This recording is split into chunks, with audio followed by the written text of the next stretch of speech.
Budget ஆரம்பத்திலேயே வந்துட்டு ஒரு திருக்குறளோட ஸ்டார்ட் பண்ணாங்க. ஆனா தமிழ்நாட்டுக்கு எந்த விதமான ஒரு விஷயமும் கொடுக்காம ஃபுல்லா பீகாருக்கே கொடுத்திருக்காங்களே. அதை எப்படி பாக்குறீங்க? அதாவது பீகார் ஜாக்கிரதையா எச்சரிக்கையா இருக்காங்க. கொக்கொக்க கோம்பும் பருவத்து மற்ற அதன் குத்தொக்க சீர்த்த விடத்து. இப்போ இந்த பட்ஜெட்ல வந்துட்டு விவசாயத்துக்கு வரி விலக்கு கொடுத்திருக்காங்க. அத வரவேற்கக்கூடிய ஒரு விஷயம் தானையா? இல்ல, சிலது வரவேற்கக்கூடிய அம்சங்களும் இருக்கு. அதே நேரத்துல தொலைநோக்கு பார்வையில் வரும் தலைமுறையை முன்னிறுத்தக்கூடிய அம்சங்கள் இருக்க வேண்டும். இன்றைய விவசாயத்துக்கு தேவை ஒன்னே ஒண்ணுதான், சம்பள கமிஷன் பரிந்துரை நடைமுறைப்படுத்துற மாதிரி விவசாய கமிஷன் பரிந்துரையை ஏற்று செயல்படுத்தி விடுங்கள். அரசியல் அமைப்பு சட்டம் பிரிவு 14 மதித்து நடக்க அரசு கற்றுக்கொள்ள வேண்டும். மத்திய அரசு மாநில அரசு ஏகப்பட்ட கடன்களை வாங்கி வச்சிருக்காங்க. இப்ப தமிழ்நாட்டினுடைய மக்கள் தொகையே 7.5 கோடி தான். நான் தமிழ்நாடு அரசு வாங்கி வச்சிருக்கிற கடன் 9 லட்சம் கோடி. 100க்கு 100 நல்லவர் உலகத்துல பிறந்ததும் இல்லை, இனிமேல் பிறக்க போறதும் இல்லை. அதே மாதிரி 100க்கு 100 பேரை திருப்திப்படுத்தக்கூடிய பட்ஜெட் எந்த ஒரு நாட்டில் இதுவரை போட்டதும் இல்லை, இனிமேல் போட போறதும் இல்லை. எஃப்டி பாலிடிக்ஸ் நேயர்களுக்கு வணக்கம். இன்னைக்கு நம்ம கூட கரி நல்லசாமி ஐயா தான் இருக்காரு. வணக்கம் ஐயா. வணக்கம். எப்படி இருக்கீங்க ஐயா? நலமாக இருக்கின்றேன். இப்பதான் வந்துட்டு 2025ஓட பட்ஜெட் வந்துட்டு முடிஞ்சிருக்கு.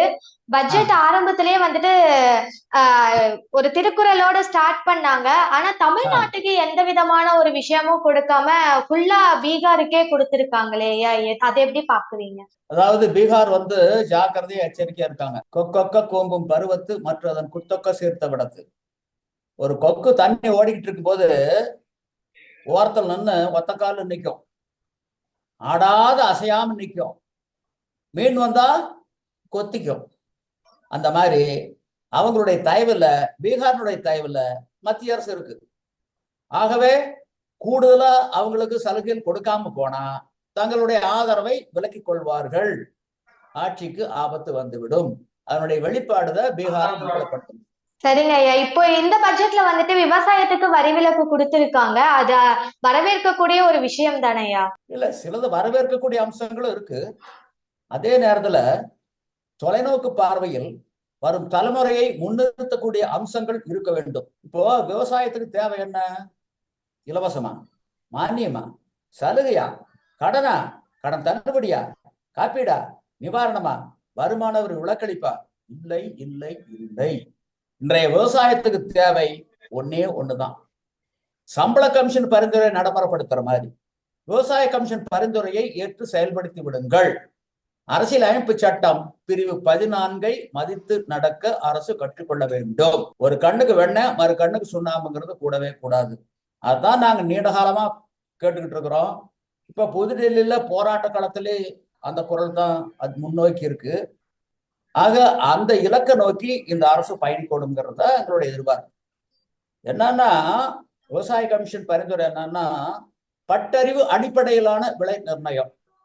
அந்த ஒண்ணு எங்களுக்கு போதும், வேற எது வேண்டாம். அரசாங்கங்கள் பண்ணையை வச்சு நடத்துறாங்க. அந்த பண்ணைகளை எல்லாம் ஆராய்ச்சி அடிப்படையில் நாங்க நடத்துறோம், சாகுபடி செலவை கணக்கிடுறது இல்லை அப்படின்னு சொல்லி அவங்க தப்பிச்சுக்கிறாங்க. நாங்க என்ன சொல்றோம், உங்களுடைய பண்ணைகளை சரிபாதிய ஆராய்ச்சி அடிப்படையில் நடத்துங்க. அதுக்கு ஆடிட்டே வேண்டாம், எவ்வளவு வேணாலும் செலவு பண்ணிக்கங்க. சரிபாதிய வணிக நோக்கில் நடத்துங்க. அரசு அதிகாரிகளை வச்சு அவங்களுக்கு சம்பள கமிஷன் பரிந்துரைப்படி ஊதியம் கொடுத்து நீங்க முட்டுப்புள்ளி போட்டு சாகுபடி பண்ணுங்க. ஒரு குவிண்டால் நெல் சாகுபடி செய்யறதுக்கு என்ன செலவாகுது? ஒரு குவிண்டால் பருத்தி அறுவடை செய்யறதுக்கு என்ன செலவாகுது? ஒரு டன் கரும்பு அறுவடை செய்து ஆலைக்கு கொண்டு போகும் வரை ஆகும் செலவு என்ன? 1 லிட்டர் பால் கறக்கறதுக்கு என்ன செலவாகுது? இதையெல்லாம் துல்லியமா கணக்கிடுங்க. சரிவாதி லாபமா வச்சு ஒவ்வொரு பண்டத்துக்கு விலை நிர்ணயம் பண்ணிருங்க. அதுக்கு பின்னாடி எங்களுக்கு எந்த சலுகையும் வேண்டாம். எங்களே தன்மானத்தோட சுயமரியாதையோட வாழப்படுங்க. எங்களையா கையேந்திகள் ஆக்குறீங்க. அதாவது வள்ளுவன் 2000 வருஷத்துக்கு முன்னாடி சொல்லியிருக்காரு ஒரு உழவனை பத்தி, இரவார் இறப்பார் கொன்று ஈவர் கரவாது கை செய்தோன் மாலையவர். உழவு தொழில் செய்து வாழ்க்கையை அமைத்துக் கொண்டு இருக்கக்கூடிய உழவர்கள் யாரிடமும் யாசிக்க மாட்டார்கள், கையேந்த மாட்டார்கள், பிச்சை எடுக்க மாட்டார்கள். தன்னிடம் உதவி கேட்டு வருவோருக்கு இல்லை என்று ஒழிக்காமல் மறைக்காமல் கொடுக்கக்கூடியவர்கள், உதவக்கூடியவர்கள் உழவர்கள். அவங்களுடைய கைகள்ல திட்டமிட்டு இப்படி இலவசம், மானியம், சலுகை, கடன் தள்ளுபடிங்கிற திருவோட்ட திணிக்கலாமா? இது நியாயமா? அரசங்காலத்துல விளைச்சல்ல ஆறுல ஒண்ணு விவசாயிகிட்ட கையெழுத்து ஆட்சி பண்ணாங்க. ஆங்கிலேயன் காலத்துல முக்கியமான வரி நிலவரி, பிரதான வரி, அதை வச்சுதான் நாட்டை நிர்வாகம் பண்ணாங்க. கலெக்டர்னு என்ன, அந்த நிலவரி வசூல் பண்ணி கொடுத்தவர் தான் கலெக்டர், ஒவ்வொரு மாவட்டத்தில் இருக்கிறவர். ஆனா மாவட்ட ஆட்சியர்னு சொல்லி மொழிபெயர்ப்பு பண்ணிருக்கிறோம். அந்த மொழிபெயர்ப்பே தப்பு. அப்படி இருந்த நாங்க, எங்க கை எப்படி இருந்தது சுதந்திரத்துக்கு முன்னாடி அரசங்காலத்திலே ஆங்கிலேயர் காலத்திலே இப்படி இருந்தது, கொடுக்கூடிய இடத்துல இருந்தது. அரசாங்கத்தினுடைய கை இப்படி இருந்தது. இப்போ இப்போ எங்க கை இப்படி ஆயிட்டுது, அரசாங்கத்தினுடைய கை இப்படி வந்துருச்சு. தலைகீழ் மாற்றம். அதாவது இத முதல்ல உணர்ந்துக்கணும். அப்புறம் கண்டிப்பா நீங்க சொல்ற மாதிரிதான், என்னதான் வந்துட்டு விவசாயத்துக்கு வரி விலக்கு கொடுத்திருந்தாலும் அரிசிக்கு இருக்க ஜிஎஸ்டியை குறைக்கவே இல்லை, அது அப்படியே தான் இருக்கு. சோ நீங்க சொல்றபடி பார்த்தா அது ரொம்ப கரெக்டான ஒரு விஷயமா தான். சொன்னதுல இருந்தே வர்றேன். விவசாயத்திலிருந்து வரக்கூடிய வருமானத்துக்கு வரி கிடையாது, விலக்களிப்பு. நீங்க சொன்னீங்கல்ல விலக்களிப்புன்னு, விலக்களிப்பு. இதுல பயனாளிகள் யாரு? விளைவிக்கக்கூடிய விவசாயிகள் பயனாளிகளா, விளைவிக்காதவர்கள் பயனாளிகளா? யாரு பயனாளிகளா இருக்கணும்? விவசாயிகள் தானே பயனாளிகளா இருக்கணும். ஆனா விவசாயிகள் யாருமே பயனாளிகள் இல்ல. விவசாயத்திலிருந்து வரக்கூடிய வருமானத்துக்கு வரி இல்லைன்னு சொல்லியிருக்காங்கல்ல, பயனாளிகள் விவசாயிகளா தான் இருக்கணும். ஆனா விவசாயிகள் இல்ல, அவங்கதான் இருக்காங்க. யார் யாரு? சினிமா நடிகர்கள், அரசியல் கட்சி தலைவர்கள், பெரும் முதலாளிகள், பெரும் வணிகர்கள், அவங்கதான் இருக்கிறாங்க அந்த பட்டியல்ல. விளைவிக்கக்கூடிய நாங்கள் இல்ல. என்னன்னா, உதாரணத்துக்கு இப்ப சினிமாவில் இருக்கக்கூடிய கதாநாயகர்கள், இப்ப தமிழ் சினிமாவிலேயே எடுத்துக்கிட்டீங்கன்னா ஒரு சிலர் ஒரு படத்துக்கு 200 கோடி ரூபாய் சம்பளம் வாங்குறதா சொல்றாங்க இல்லையா? அந்த 200 கோடி ரூபாய கணக்கு காட்டுறாங்களா? பாதி காட்டுறாங்க, மீதி காட்டுறது இல்ல. மீதி 200 கோடியில பாதி இருக்குல்ல, 100 கோடி. அந்த 100 கோடிய தணிக்கையாளர் கையில கொடுத்தா, தணிக்கையாளர் என்ன சொல்றாருன்னா, ஐயா இந்த 100 கோடி எப்படியா நான் இந்த கருப்பணத்தை வெள்ளப்பணமாக்கி கொடுக்கறது, அதனால நீலகிரி, கொடைக்கானல், ஏற்காடு போன்ற பிற இடங்கள்ல ஏதோ 100 ஏக்கர் 200 ஏக்கர் வாங்கி போடுது. அந்த விவசாய நிலத்துல இருந்து இவ்வளவு கோடி ரூபாய் வருமானம் வந்ததாக கணக்கு எழுதி உங்ககிட்ட இருக்கக்கூடிய இந்த கருப்பணத்தை அப்படியே வெள்ளப்பணமாக்கி கொடுத்துட்ற. அதே மாதிரிதான் அரசியல் தலைவர்கள், அதே மாதிரிதான் பெரும் வணிகர்கள், பெரும் தொழில் அதிபர்கள். இந்த லஞ்ச ஊழல் முறைகேடெல்லாம் ஈடுபட்டு இருக்காங்கல்ல அரசு உயர் அதிகாரிகள், அவங்க இன்னைக்கு இதனால என்ன ஆகுதுன்னா, விளைவு என்ன ஆகுதுன்னா, விவசாய விளைநிலம் தான் பாதுகாப்பு அப்படின்னு சொல்லி தங்களுடைய கருப்பணத்தை, கொள்ளையடிச்ச பணத்தை விவசாய விளைநிலத்துல முதலீடு செய்யறாங்க. அதனாலதான் இன்னைக்கு விளைநிலம் கூடிட்டே போகுது. விவசாயம் செஞ்சா சில நேரங்கள்ல நட்டம் வருது, ஆனா அவங்களுக்கெல்லாம் நட்டமே வர்றதில்லை. எப்போதும் லாபம் தான், எப்போதும் லாபம் தான் வருது. இதனால விளைவு எப்படி இருக்கும்? விளைவிக்கக்கூடிய எங்க கையில இருந்து விளைவிக்காதவர்களுடைய கைகளுக்கு விளைநிலம் வேகமா மாறும். அப்படி மாறுகின்ற பொழுது அவைகளெல்லாம் தரிசு நிலங்களாக மாற்றப்படும். அவங்க விவசாயம் பண்றது இல்ல, பண்ண நட்டம் வரும்னு அவங்களுக்கு தெரியும். பொய்க்கணக்கு எழுதி தங்களுடைய கருப்பணத்தை வெள்ளப்பணமாக்குறதுக்கு தான் பயன்படுத்துறாங்க அந்த விவசாய விளைநிலத்தை. அப்படி தரிசா போகும்போது விளைச்சல் வெகுவா குறையும். விளைச்சல் வெகுவா குறைஞ்ச என்ன ஆகும்? இன்னைக்கே சமையல் எண்ணெயில் 70% இறக்குமதி, பருப்புல 60% இறக்குமதி. இந்த உணவு பண்டத்தினுடைய இறக்குமதி வெளிநாட்டுல இருந்து கூடும். உலக அளவுல பஞ்சம் வரும்போது எந்த நாட்டுல இருந்து இந்த 144 கோடி மக்களுடைய வயிற்றை இறக்குமதி பண்ணி நிரப்புறது? அன்னைக்கு முடியவே முடியாது. அன்றைய காலகட்டத்துல கொத்து கொத்தா மடிகிறத தவிர வேற வழியே கிடையாது. ஆக தொலைநோக்கு பார்வை இல்லாம, அடுத்த தலைமுறை முன்னிறுத்தாம திட்டமிடுகின்ற திட்டம் தான் இதெல்லாம். ஆக எண்ணெய் பொறுத்தளவுல இந்த நாடு நல்லா இருக்கணும்னா, வரக்கூடிய தலைமுறைகள்லாம் நல்ல வளமா வாழணும்னா, விவசாயத்தில் வரக்கூடிய வருமானத்துக்கு வரி விதிக்க வேண்டும்.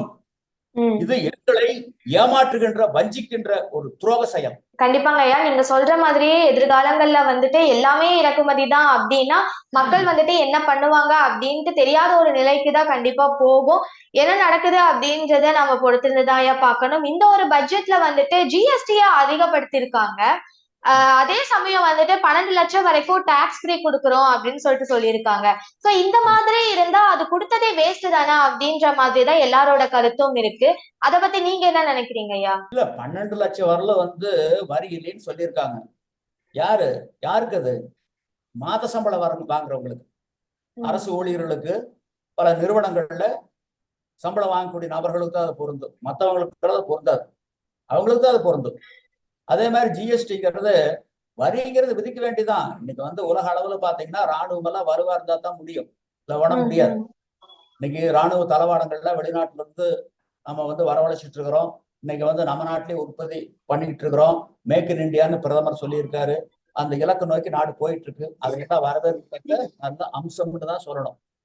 வள்ளுவர் சொல்றாரு, நாடென்ப நாட வளர்த்தன்ன நாடல்ல நாட வளர்ந்தரும் நாடு.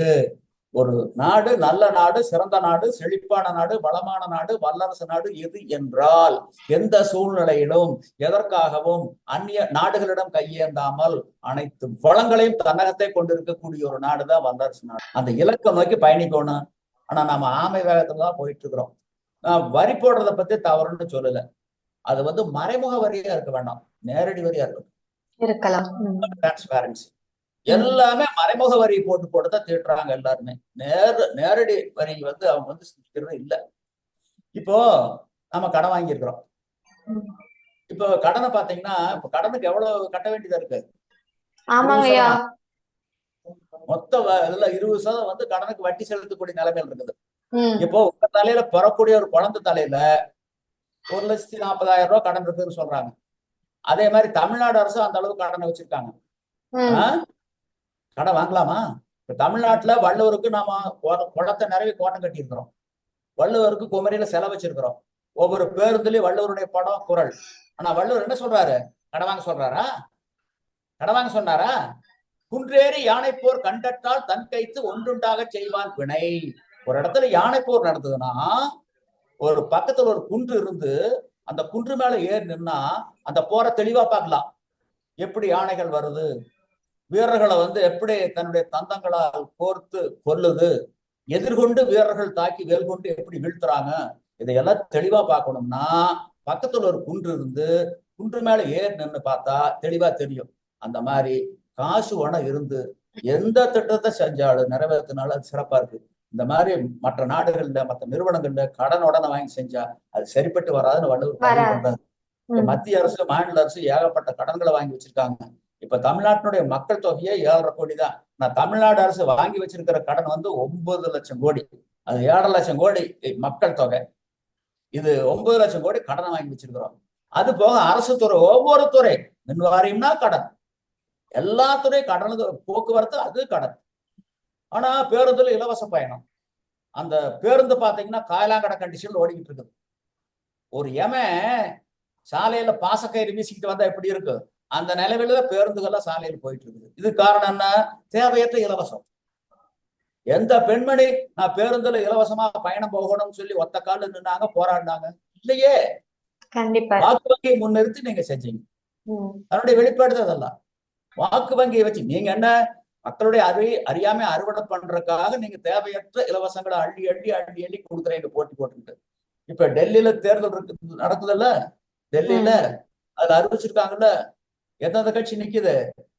ஆளுகின்ற கட்சி ஆம் ஆத்மி, எதிர்கட்சி பாஜக, இன்னொரு எதிர்கட்சி காங்கிரஸ், 3 தேசிய கட்சி போட்டி போட்டுக்கிட்டு அறிவிக்கிறாங்கல்ல. மகளிர் உரிமை தொகை 2000, 2100, 2500 ஏலக்கடையில ஏல விடுற மாதிரி இந்திய ஜனநாயகம் போயிட்டு இருக்கு. அதே மாதிரி வேலையில்லா பட்டதாரிகளுக்கு மாதம் 8,500, இவ்வளவு சிலிண்டர் இலவசம், இவ்வளவு யூனிட் மின்சார இலவசம், இப்படி எல்லாம் அறிவிச்சுட்டு போயிட்டு இருக்கீங்களே. அந்த டெல்லி அரசு உபரியா பணம் இருக்கா? ஏற்கனவே இதுவரையில கடன் வாங்கி வச்சாச்சு. கடனை வாங்கின என்ன ஆகும்? நாடு திவாலாகு, அந்த அரசு திவாலாகு. அந்த இலக்கு நோக்கி தான் நீங்க போயிட்டு இருக்கீங்க. உங்களோட இலக்கு என்ன? ஒரே இலக்கு.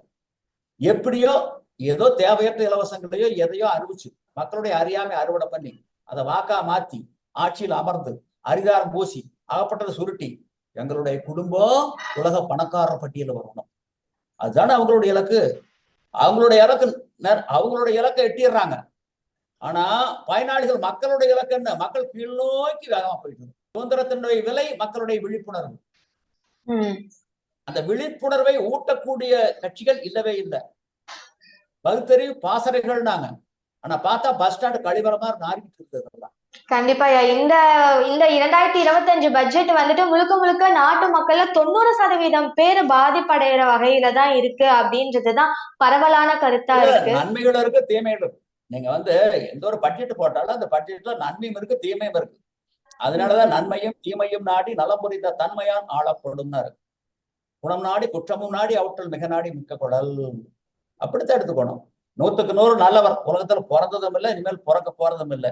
அதே மாதிரி 100க்கு 100 பேரை திருப்திப்படுத்தக்கூடிய பட்ஜெட் எந்த ஒரு நாட்டிலும் இதுவரை போட்டதும் இல்லை, இனிமேல் போட போறதும் இல்லை. போட போறதும் இல்ல. நல்ல அம்சங்களும் இருக்கு.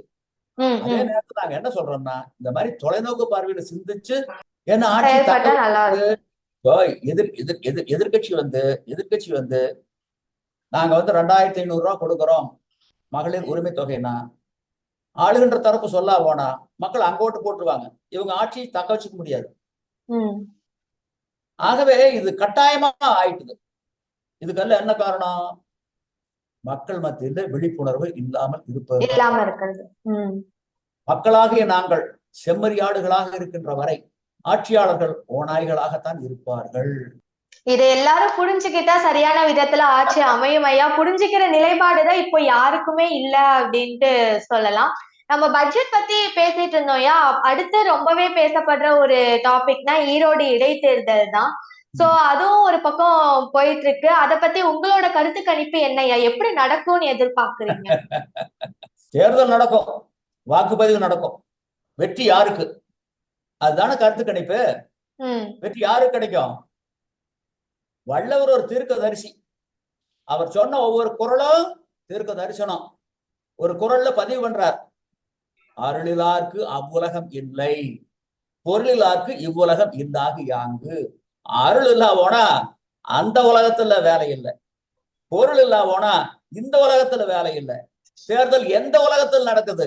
இந்த உலகத்துல. இந்த உலகத்துக்கு என்ன வேணும்? பொருள் வேணும். கண்டிப்பா. ஆக கட்சிகள்லாம் வள்ளுவருடைய வழித்தை பின்பற்றுறாங்க. பொருள் எல்லாரை பொருளாக செய்யும் பொருள் அல்லது இல்லை பொருள். இல்லாரை எல்லாரும் எள்ளுவர் செல்வரை எல்லாரும் செய்வர் சிறப்பு. நற்பொருள் நன்குணர்ந்த சொல்லினும் நல்குறவார் சொற்பொருள் சோறு கொடும். கார்ல் மார்க்ஸ் பொதுவுடைமை தத்துவத்தை மண்ணில் அறிமுகப்படுத்துகின்ற பொழுது வச்ச பேர் என்ன? மூலதனம், கேபிட்டல் எல்லாம் அதுலதான் இருக்கு. இது இயற்கையானதும் கூட. ஆளிலை பூவுங்காயும் மனிதரும் பழமும் உண்டே சாலவே மட்சியெல்லாம் லம்குடி என்றே வாழும் வாலிபர் வந்து தேடி வந்திப்பர் கோடாகோடி ஆளிலை ஆதி போனால் அங்கு வந்து இருப்பார் உண்டோ. ஒரு ஆலமரம் பழுத்திருந்தா பலதரப்பட்ட பறவைகள் வரும், பட்டு போய் நின்று என்ன வரும்? அந்த மாதிரிதான் பணம் கொடுத்தா தான். இப்ப நாங்க என்ன கேட்கிறோம்? ஈரோடு இடைத்தேர்தல்ல எல்லா தேர்தல் என்ன கேட்கிறோம்? என் வீட்டுல 7 ஓட்டு எவ்வளவு கொடுப்பேன் நீங்க எனக்கு பேசிட்டே குத்துறோம். இல்ல போனா வாக்குச்சாவடிக்கே போறதில்ல. இப்போ ஈரோடு இடைத்தேர்தலை பொறுத்தளவுல நான் வெற்றி பெற முடியும். நான் வேட்பாளரா களம் இறங்கி இருந்தா கட்டாயம் வெற்றி பெற முடியும், உறுதி. வாக்குக்கு 10,000 ரூபாய் பணம் கொடுக்கக்கூடிய அளவுக்கு என்கிட்ட பணம் இருந்து அதை வாக்காளர் கைகள்ல கொண்டு சேர்க்கக்கூடிய அளவுக்கு என்கிட்ட அடியார்கள் இருந்தா நான் தான் இந்த ஈரோடு இடைத்தேர்தல்ல வெற்றி வேட்பாளர், நான் தான் வெற்றி பெறுவேன், நான் தான் உறுப்பினர் ஆகும். அதே மாதிரி வரக்கூடிய 2026ல தமிழ்நாட்டில் இருக்கக்கூடிய 234 தொகுதிகளில் இந்த அளவுக்கு பணம் கொடுக்கக்கூடிய அளவுக்கு என்கிட்ட பணம் இருந்து அந்த பணத்தை வாக்காளர் கைகள்ல சிந்தாமல் சிதறாமல் கொண்டு சேர்ப்பிக்கக்கூடிய அளவுக்கு என்னிடம் அடியார்கள் இருந்தால் நான் தான் 2026ல முதலமைச்சர். இந்த இலக்க நோக்கிதான் இந்திய ஜனநாயகம் போயிட்டு இருக்கு. ஈரோடு இடைத்தேர்தலை பொறுத்த அளவுல கடந்த ஆண்டு பணம் கொடுத்த கட்சி எல்லாம் இன்னைக்கு ஒதுங்கிட்டாங்க, ஜாமீன் ஒதுங்கிட்டாங்க. ஆளுகின்ற தரப்பு தான் இருக்காங்க. கடந்த தேர்தலில் ஒரு பட்டி ஃபார்முலாவை கண்டுபிடிச்சு அறிமுகப்படுத்தினாங்க. ஒரு புது ஃபார்முலா, நிறைய ஃபார்முலா கண்டுபிடிக்கிறாங்க, எதையோ கண்டுபிடிக்கிறாங்க உலகத்துல. நம்ம அரசியல்வாதிகள் இங்க கண்டுபிடிக்கிறாங்க பாருங்க, திருமங்கலம் ஃபார்முலா, ஆர்கே நகர் ஃபார்முலா, ஈரோடு பட்டி ஃபார்முலா. இப்படி மக்கள் எதிர்பார்த்துட்டு இருக்காங்க. புது ஃபார்முலா ஏதாச்சும் வருமா, பணம் கிடைக்குமா அப்படிங்கிற எண்ணத்துல இந்த பிணத்தண்ணி கழுகுகள்லாம் மரத்துல உட்காந்துட்டு பாத்துட்டு இருந்தது அந்த மாதிரி பாத்துட்டு இருக்காங்க. போராடிட்டு இருக்கக்கூடிய செத்து போனா உடனே திங்கிறக்கு அந்த மாதிரி பாத்துக்கிட்டு நாங்க இருக்கிறோம். இதுல என்னன்னா ஆளுகின்ற தரப்பு ஓரளவு கொடுத்துக்கிட்டு இருக்காங்க. 1000 2000 எல்லாம் இப்படி கொடுக்குறாங்க வாக்குக்கு. எதிர்த்தரப்புல கொடுக்கறதுக்கு யாரும் தயாரா இல்ல. அதனால யாரு வெற்றி பெறுவா? வள்ளுவர் தீர்க்கதரிசி, அவர் சொன்னது தீர்க்க தரிசனம். யாரு வெற்றி பெறுவா? கொடுக்கிறவங்க தான் வெற்றி பெறுவாங்க. அவங்கதான் வெற்றி பெறுவாங்க. அவங்கதான் வெற்றி பெறுவாங்க. உருவது சீர்தூக்கும் நட்பும் பெறுவது கொள்வாரும் கல்வரும் நேர், வள்ளுவர் சொல்லியிருக்காரு. இனம் போன்று இனமல்லார் கேண்மை மகளிர் மனம் போல மாறுபடும். இந்த திருக்குறள் புத்தகத்தை எடுத்து இந்த குறளை பார்த்து நீங்க படிச்சு பொருளை தெரிஞ்சுக்கணும். அதுதான் தேர்தல் முடிவு.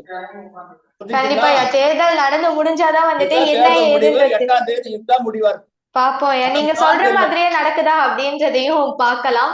இல்ல இப்போ நீங்க எல்லாம் பேசிருக்கீங்க, இது தேர்தலுக்கு முன்னாடி வரப்போது, மேபி இத பார்த்ததுக்கு அப்புறம் மக்களோட மனசு மாறலாம். என்ன நடக்கும் அப்படின்றத பொறுத்திருந்துதான் பார்க்கணும். மாறும், ஒரு காலத்துல மாறும். இப்படியே இருக்காது, இப்படியே போகாது, ஒரு காலகட்டத்துல மாறும். அந்த சூழ்நிலையும் வரும், போகாது. அதுக்கு ஒரு காலம் வரும். ஆனா இந்த தேர்தல் அதுக்கு ஏற்ற காலமா எனக்கு தெரியல.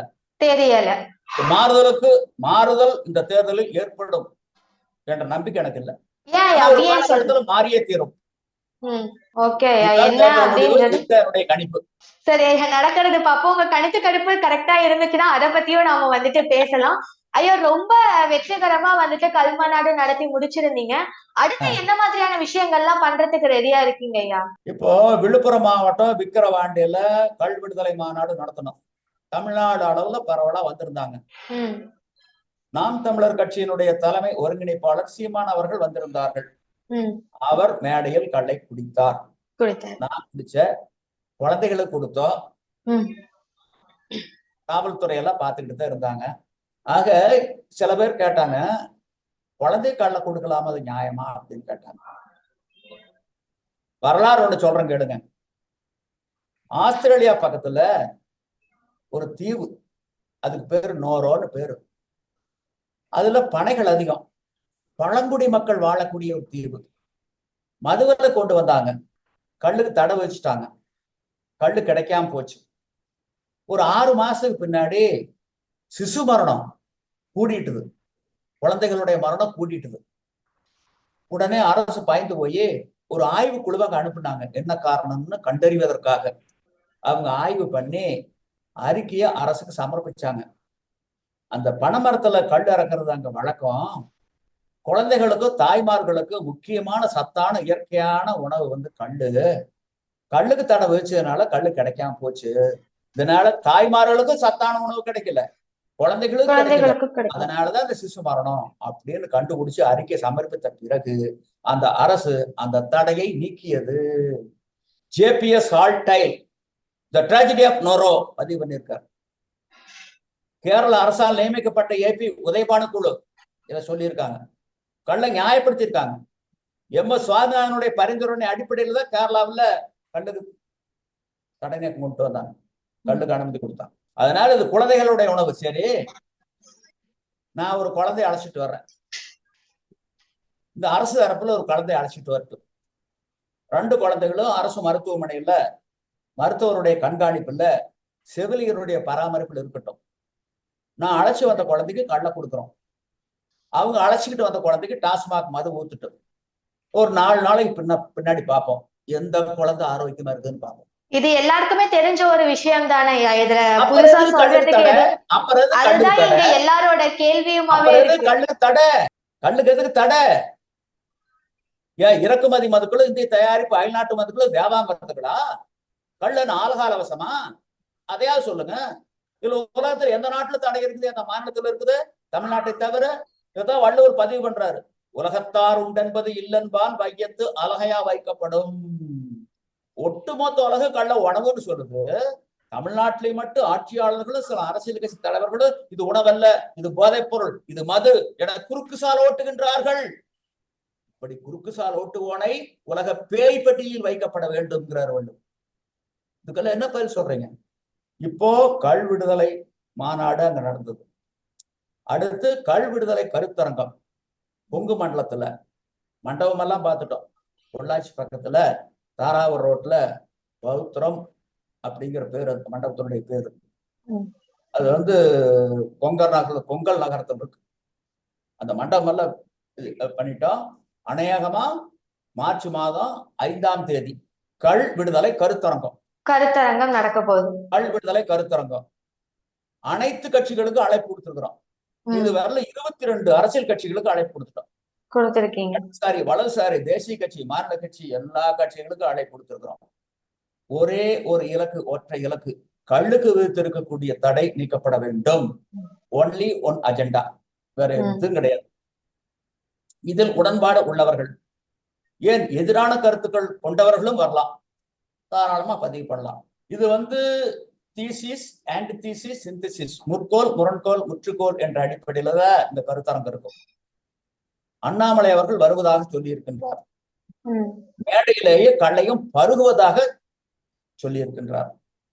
மற்ற தலைவர்களை தொடர்பு கொண்டு இருக்கின்றோம், பல தலைவர்கள் வருவதாக இதுவரை சொல்லி இருக்கின்றார்.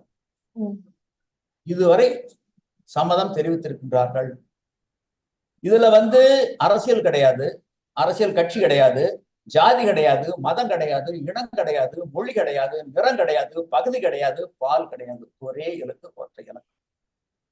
இந்த கருத்தரங்கம் ஒரு திருப்பு முனையை ஏற்படுத்தும், ஒட்டுமொத்த தமிழ்நாட்டையே திரும்பி பார்க்க வைக்கும், அது உறுதி. ஏன்னா நீங்க கல்லுன்னா சாதாரணமா நினைக்கலாம், வெங்காயம் வெங்காயம் வெங்காயம்னு சொல்லுவாங்க, உரிச்சா ஒண்ணுமே இருக்காது நாங்க இல்லையா? உங்களுக்கு எல்லாம் நீங்கெல்லாம் உங்களுக்கு தெரியாதுன்னு நினைக்கிறேன். ஏன்னா நான்லாம் மூத்த குடிமகன், அதனால எனக்கு தெரியும். பல ஆண்டுகளுக்கு முன்பு 4 மாநிலங்கள்ல தேர்தல் நடந்தது. அந்த காலகட்டத்துல வெங்காய விலை உச்சத்துக்கு போச்சு. அந்த வெங்காய விலை ஏற்றம் அந்த 4 மாநிலங்கள்ல தேர்தல் வெற்றி தோல்வியை மாற்றி அமைத்தது.